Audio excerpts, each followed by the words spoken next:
El nostre cos té un sistema molt sofisticat per detectar el dolor, el cansament o altres senyals d'alerta. És una manera de protegir-nos. Però què passa quan aquest sistema es desregula i comença a reaccionar de manera exagerada davant d'estímuls que abans eren normals? En alguns casos, això pot donar lloc al que es coneix com les síndromes de sensibilitat central.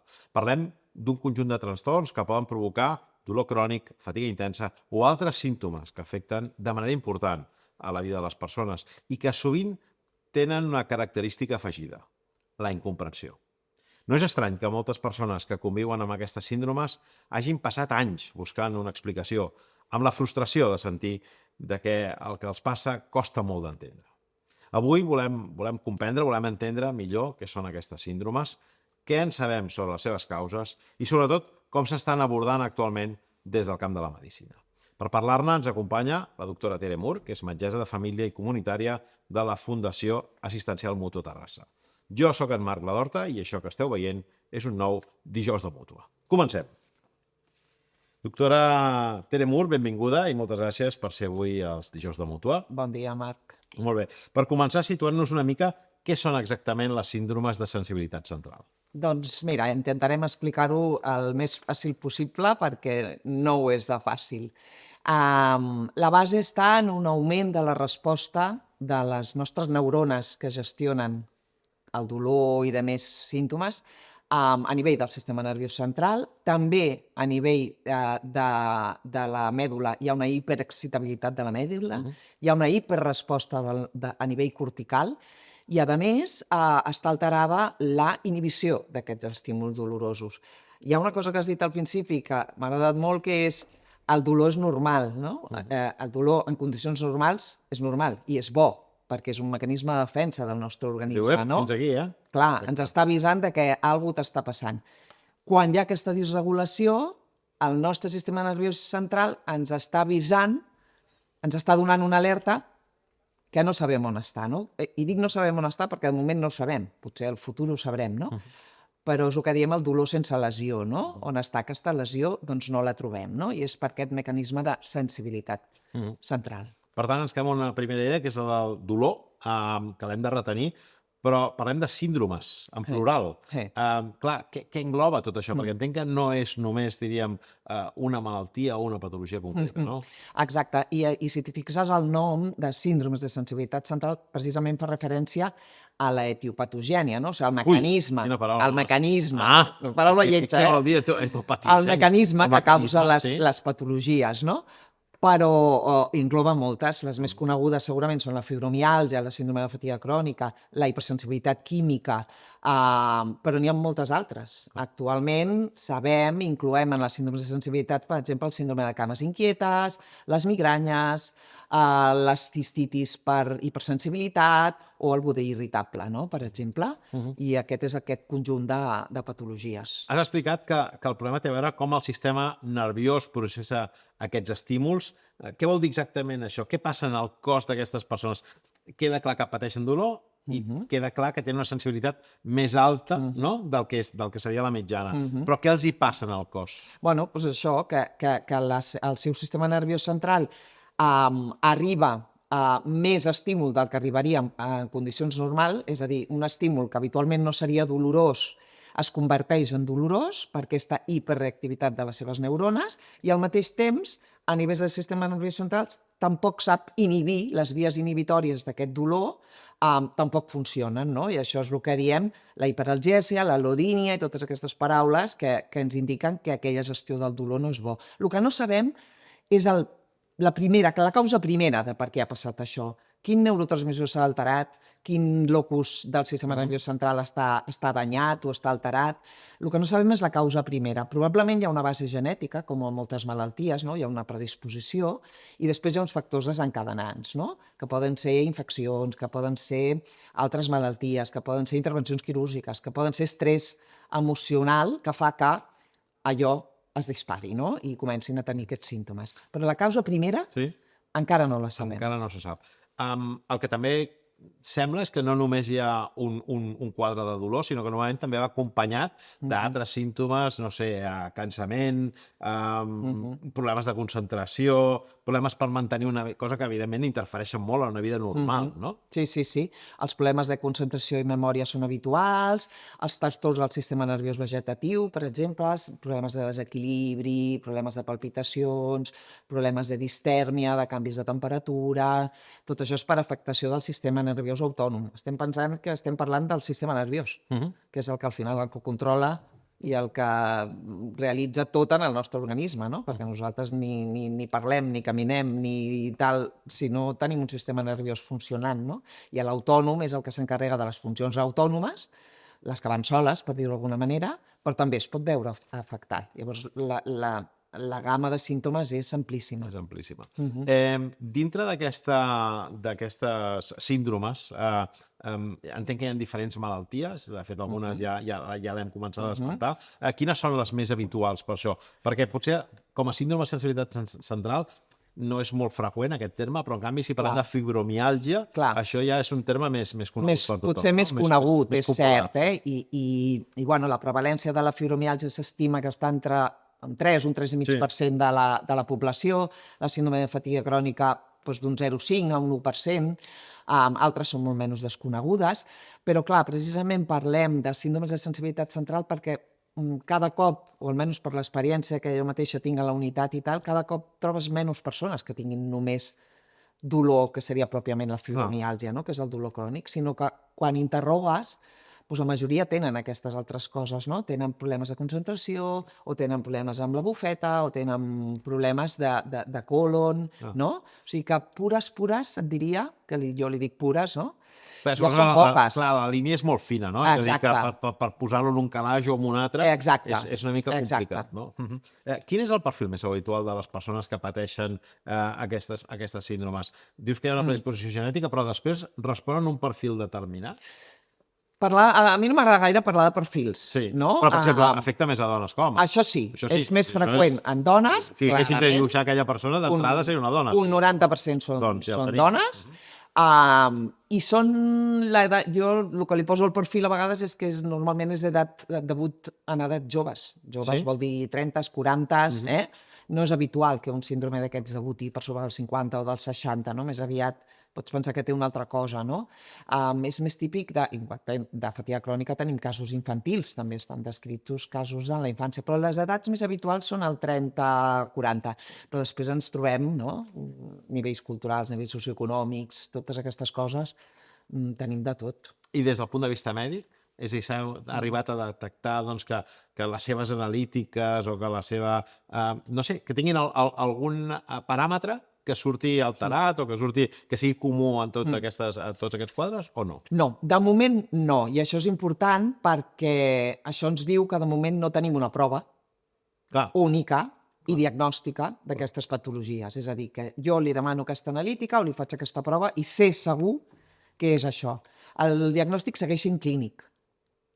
Una persona que té aquestes característiques durant més de tant temps i, a més, que existeixen uns criteris diagnòstics clars de la fibromiàlgia, de la fatiga crònica, i després fem proves perquè no se'ns escapi una altra cosa, no? Perquè quan tu tens fatiga, pots tenir altres coses, pots tenir una anèmia, pots tenir un hipotiroïdisme, pots tenir inclús un procés neoplàstic, no? Llavors, les proves ens ajuden a descartar altres coses, no? Però el diagnòstic bàsicament és clínic. Però no s'arriba per... És que és una pregunta una mica capciosa, però no s'arriba per descarte d'altres malalties? No, jo sempre dic... Quan no hem trobat res, és un síndrome... No hauria de ser així. No, tu tens això, tens aquest dolor de més de 3 mesos, tens això, tens aquesta fatiga, que té aquestes característiques, no? Perquè la fatiga és molt típica, és una fatiga incomprensible per l'activitat que fas, exagerada per l'activitat, que no millora amb repòs, que a més hi ha una fatiga post-esforç, és a dir, si jo faig una mica més, la meva fatiga després és molt més intensa. Aquestes característiques et diuen, ojo, que potser és això. I una pregunta, i com pot ser que és crònica? És a dir, et ve algú i et diu, vale, fa 6 mesos que ho tinc, o fa 2 anys que ho tinc. Perquè això normalment t'ho dona el temps. Normalment parlem de dolor crònic quan és un dolor que dura més de 3 mesos. Però això no vol dir que hagi de ser per sempre? Sí, crònic, en teoria, és alguna cosa que no es pot curar, es pot Clar, ara apaivagar. estem amb el debat crònic o persistent o tal, però tu també pots tenir una lumbalgia crònica perquè passa dels 3 mesos, Clar. llavors ara un exemple, tens una hèrnia discal amb una ciàtica, no sé què, és crònica, però després t'operen, arreglen la hèrnia i se te passó el dolor, no? Correcte. Ja no seria per tota la vida. Clar. En aquest cas, aquests diagnòstics sí que són per sempre, en principi, perquè no tenim una curació ara per ara, no? Quan apareix, la cura, bueno, hem d'anar per altres vies per millorar. Clar, la persona que pateix aquest tipus de síndromes, jo me l'imagino que segurament arriba a aquest diagnòstic després d'haver passat per molts especialistes, per moltes consultes, abans de tenir aquest diagnòstic final o correcte, no? Clar, pot tenir la sensació que aquestes síndromes són una mena, això, no?, com de final del carrer, on ha de ser això perquè no hi ha res més, i a partir d'aquí no hem trobat una explicació clara, convincent, no? I la que em dones tampoc ho és molt, perquè m'acabes de dir que no hi ha una causa molt clara, que no hi ha un tractament molt clar posterior, que no hi ha un diagnòstic, una prova diagnòstica que certifiqui. Per tant, estàs en un punt, no?, en el que et deixa una mica allà amb moltes incerteses, no? És total, el que expliques és total. Quan una persona, sobretot, tens dolor crònic, tens fatiga, tu aniràs a veure que algú passa. Sí, està clar. No? Algú m'ha de passar, perquè no és normal aquest cansament que tingui, no? Encara que tingui 2 criatures petites i treballi 24 hores i tal, ostres, no és normal, no? Llavors, ho hem de mirar, no? Li hem de donar una resposta, i el que passa a vegades amb els professionals sanitaris és que, ostres, tampoc acabem de veure clar que li puc posar aquest diagnòstic, no? Que és un diagnòstic real, perquè és el que dèiem, no tenir una casa exacta, no poder-li dir a aquella persona, miri, és que l'analítica té vostè això, no? I això m'indica que té un hipotiroidisme, té no sé què. No ens passa, no? Llavors ens costa també confirmar aquest diagnòstic, no? I abans anem, a veure, he de rascar més a veure què surt, no? I moltes vegades aquestes pacients passen per multitud d'especialitats i per multitud de proves, de tot tipus, perquè algú ha de sortir, no? Que et trobis tan malament, algú ha de sortir. Bueno, doncs no, hem de ser capaces de dir, és aquest diagnòstic, ara jo vaig explicar-te, dins del que sé, què és aquest diagnòstic, no? No és perquè, bueno, com ja no trobo res, doncs té desahucio, no? No, és dir, jo li poso nom en això. I el primer que traiem, la major angoixa és quan li poses nom a les coses. És quan treus l'angoixa, no? De dir, bueno, serà el que sigui, és una putada, entre cometes, no? Però almenys li puc posar un nom i puc veure què faig, no? Jo vaig tenir l'oportunitat d'entrevistar una persona que patia una síndrome d'aquest tipus, i aquesta dona, el que ens explicava també, era aquesta sensació de dir, mira, al final ja, jo ja he entès que tot això, he de viure amb això, i el que vull és que és a dir, poder viure el millor possible, no? De conviure amb aquesta malaltia el millor possible, que per tant em faci el menys mal possible i tingui els millors dies possibles amb tot això, no? I al final, també de tot això hi havia aquesta part de la incomprensió, que em sembla que és molt dur, perquè també entenc que és molt difícil, des del punt de vista de la societat, d'una persona que es troba bé, posar-te en el lloc d'una persona que pateix això. Sí, sí, totalment. I a més jo moltes vegades, quan fem els grups o quan estem a la consulta, els explico molt que és veritat, no? Que si tu se't cau el cabell i vas amb un catèter perquè estàs fent quimioteràpia, no hi ha cap problema, tothom ho entens, o un guix a la cama, no? O el que sigui, i tothom s'entén bé, però clar, primer, no tenim marques externes, i per què les hem de tenir? No. A vegades els meus pacients em diuen, és que no em pinto, no vaig a la perruqueria i tal, per què? Perquè es noti que estàs més malalta? És que no es tracta d'això, no? És difícil d'entendre per tothom, i el primer que hem de fer és formar a metges i metgesses de família i d'altres especialitats, no? Per dir, hem de ser capaces d'explicar-li a la gent què és el que està passant, dins del que sabem, insisteixo, i no ho sabem tot, i de cara a les pacients per empoderar-les, sobretot, no? Per dir, ostres, bueno, doncs com a mínim, algú sé del que m'està passant, no? Soc capaç d'explicar-ho a la resta, els que estan al meu costat, no? A la meva família, a les meves amigues, no? Per què estic així? Perquè tinc aquesta malaltia, no? I aquest empoderament és, al final, el que nosaltres és el nostre objectiu. Em ressona molt una mica el tema de les malalties mentals, no? De que que no són visibles, no? Aquests trastorns, aquestes depressions, aquestes ansietats, que no veus res segurament, però que ho està patint, i fins que no tens algú al costat i comences a entendre tot plegat com funciona, evidentment no et pots posar al seu lloc, però és molt difícil d'empatitzar-hi, no? Totalment. Perquè després tenen dies bons, a més. És a dir, no és que cada dia sigui desastre, en general estan malament, però tant en quant hi ha un moment en què hi penses, ai, a veure...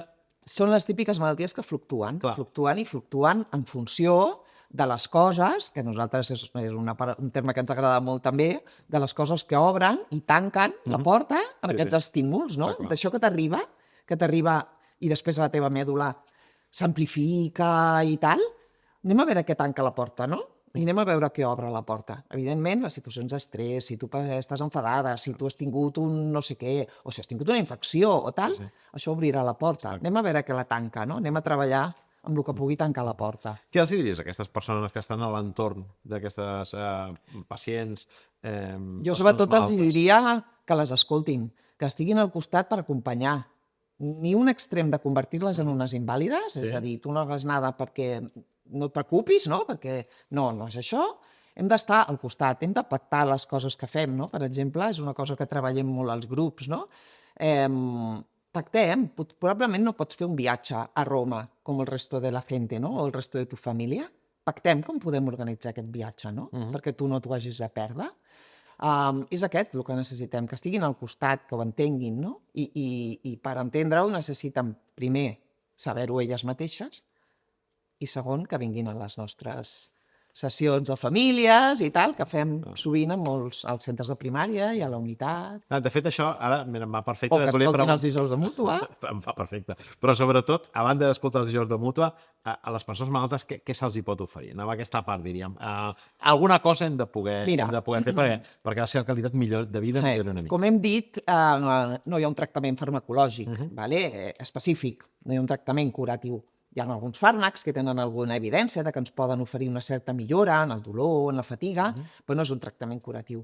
Actualment, la major evidència de milloria està amb l'abordatge grupal i multicomponent. Què vol dir això? Que hi ha una part d'educació, és a dir, els expliquem a les persones què és el que sabem que els està passant, de la seva malaltia i d'altres coses, no? Perquè els expliquem des de com funciona el cortisol, l'adrenalina, la noradrenalina, en totes aquestes coses, totes aquestes vies neurològiques, per què el seu sistema nerviós està responent així, tota l'educació que podem, no? Després hi ha la part d'activitat física, és a dir, com podem fer un exercici adaptant a la vostra situació, i després hi ha un suport emocional. I jo aquí sempre insisteixo molt, no són malalties psiquiàtriques, no són malalties psicològiques, no estan en classificació de malalties psiquiàtriques, però l'impacte emocional és molt gran, perquè aquesta limitació que et provoquen no és només una limitació laboral, és una limitació a la teva vida social, a la teva vida familiar, a la teva vida domèstica, i això per la gent és un impacte molt important, llavors això s'ha de treballar, no? Hem de donar... I en aquests abordatges el que fem és treballar molt això i sobretot això, millorar una mica la seva qualitat de vida, la seva autoestima, la seva capacitació de fer coses, no? La seva sensació de catastrofisme, que sempre és molt alta, no? De culpa, els sentiments de culpa, no? Per què ens hem sentit culpable d'una malaltia que ha vingut i ja està, no? Sí, perquè a mi... Exacte. Des del punt de vista de la investigació, entenc que deu d'haver-hi molta gent a molts llocs del món intentant esbrinar, no? Sí, què està passant al sistema nerviós d'aquestes persones, cap on va tot això? Es fa recerca. Hi ha molts camps perquè s'està investigant. Clar, sobretot, pensa que estem parlant del sistema nerviós central i, per tant, anar a fer biòpsies aquí i aquestes coses gaire fàcils no són, no? Però s'està treballant molt amb tècniques d'imatge, per exemple, amb neuromarcadors que ens diguin, ostres, com veiem que està funcionant diferent aquest sistema nerviós central, no? S'està investigant molt a nivell de microbiota, per exemple, de com pot tenir relació la flora intestinal amb aquestes malalties, a nivell d'autoimmunitat, no? Perquè no sabem, sobretot amb el tema, amb la fatiga crònica, amb el síndrome de fatiga crònica, sembla que hi ha bastant component d'autoimmunitat, no? I ara estem veient que les malalties autoimmunes estan a l'ordre del dia, no? També, i moltes malalties que abans no ho eren, com una esclerosi múltiple, doncs ara és una malaltia autoimmune, no? Potser a la llarga també descobrim que són malalties autoimmunes, no? O sigui que sí que es fa recerca, però bueno, és complicat i és lent. Està clar. ja per acabar, si haguessis de demanar, per acabar aquesta part, que després n'estarem una de nova, però per acabar aquesta part, si haguessis de demanar un canvi de mirada a la societat, quin seria el missatge? Què hauríem d'entendre millor sobre les persones que conviuen amb aquests síndromes, amb aquestes síndromes? Doncs hauríem d'entendre, primer de tot, que existeixen, que encara que no es vegi una manifestació externa, hi són, que provoquen limitacions reals a les persones i que hem d'estar per acompanyar, no? Que fem cas del que ens diuen, que si normalment una persona es diu que està excessivament cansada, doncs està cansada, que té dolor, que ho hem de creure. Sí. Les hem de validar. Les hem de validar i després hem d'acompanyar, hem d'estar ajudant per el que ens necessitin, oferint-nos o quan ens ofereixin, no? Bueno, hem de trobar aquest equilibri per dir com puc col·laborar, no? I fer-ho visible també és a nivell d'administracions, no? Per exemple, en aquest cas ja tenim un pla operatiu del Departament de Salut, es van crear les unitats d'expertesa, no? O sigui que s'han anat evolucionant per donar-li visibilitat, no? Ens ocupem de fer formació per als professionals, no? De dir, bueno, com a mínim tothom ha de saber manegar-les una mica i ha de saber escoltar, no? Bueno, però de cara a la societat jo crec que sobretot és entendre-ho. Doncs, si et sembla, anem a fer un tens una sorpresa, has dit.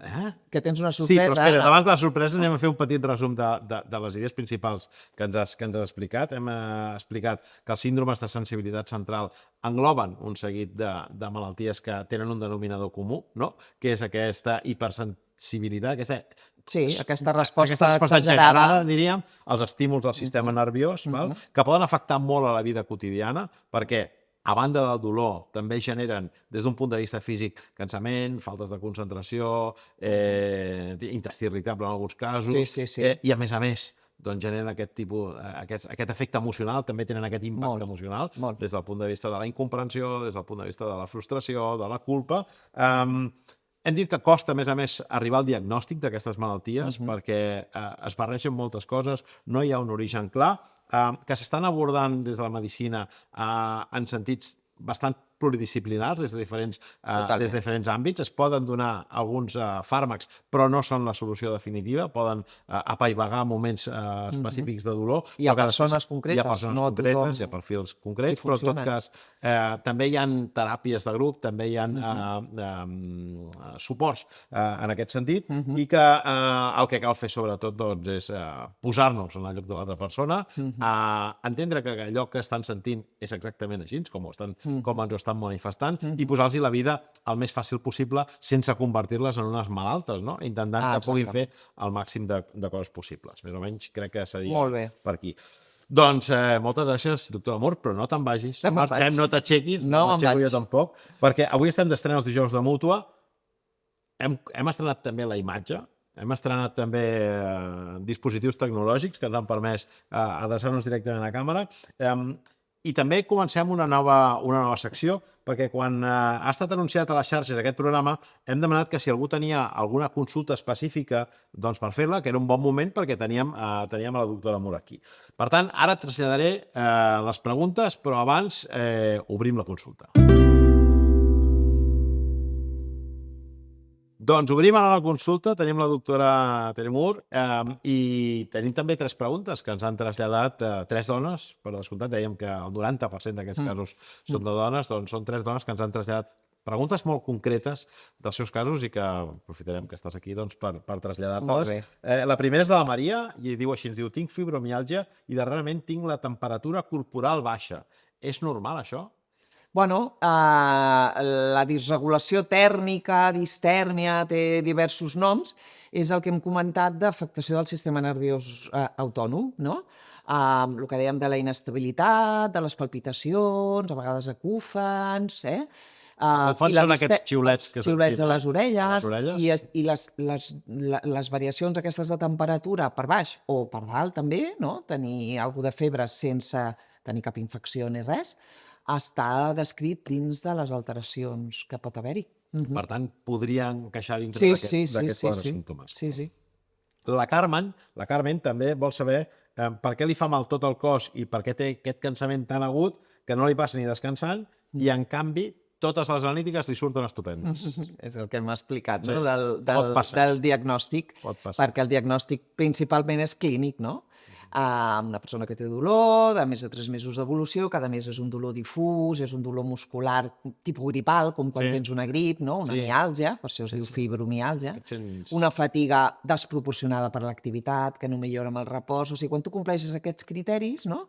Ja pots posar un diagnòstic. I el que dèiem, no? L'analítica habitualment és normal, perquè si surt molt alterada o surt això, un hipotiroidisme, surt una anèmia o tal, ja et podria explicar això, no?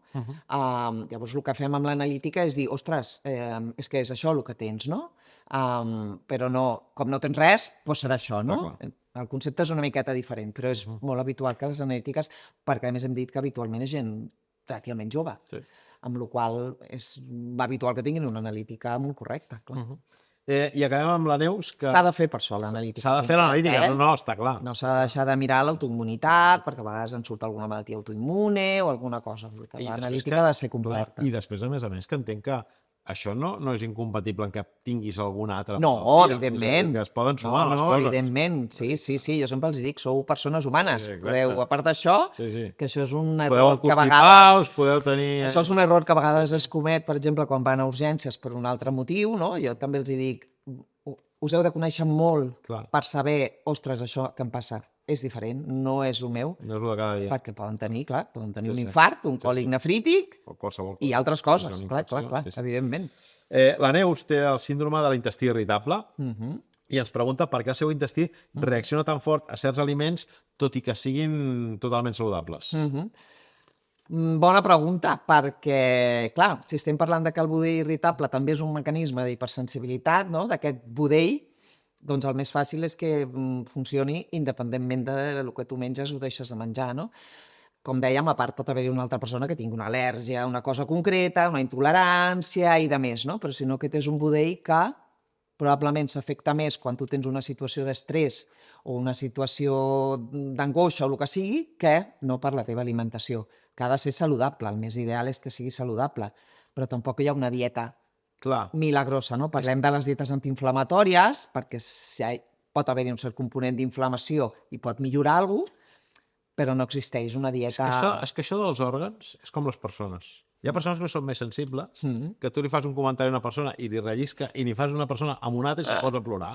I la broma és la mateixa, no? I és com la manera com es pren aquella cosa. Però clar, l'organisme de cadascú i cadascuna és totalment diferent. I nosaltres sempre ho diem, sou totes diferents.